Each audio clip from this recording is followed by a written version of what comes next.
እቺን አጋጣሚ በደንብ ተመልከቷት። ጎሏን የመጣች ብትሆንም ሊቨርፑሎች በጨዋታው በተደጋጋሚ ጊዜ ሲወርቁባት የነበረች ገደልና ታክቲካል ተራፕ ነበረች። በደንብ በተንተና አድርጌ አስረዳችኋለሁ።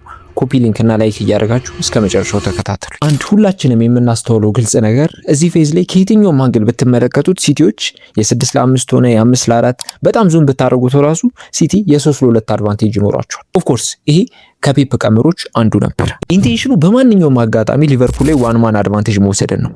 ለዚህ ደግሞ ኳስ መስረታው በ3 ሴንተር ባኮች በሁለት ፒቨቶች ያጀዋል።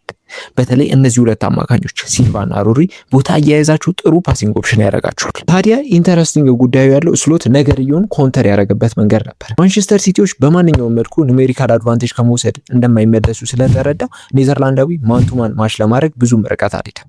ከዛ ይልቅ ፕሬሱን በኢኪቲኬና በሳላ አስጀምሮ በፍሎሪያንና በራያን ባክ ያደርጓል። በዚህ ቢቻል የሲቲን ሴንትራል ፕሮግሬሽን መግታት፣ ካልተቻለ ደግሞ ሲቲን ተሽላይኑ ጋር ትራፕ ማድረግ ነበር። ያ ግን አልሆነም።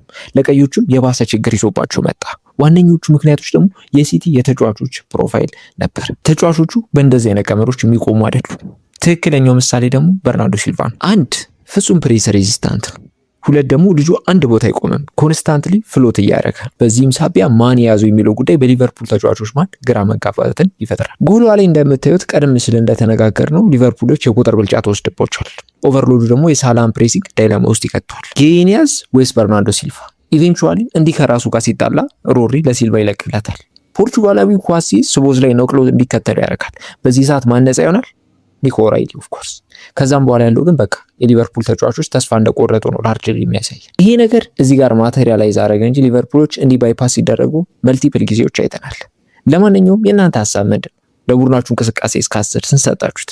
ሀሳባችሁ ኮመንት ሴክሽን ላይ አስቀምጡልኝ። ይመቻችሁ።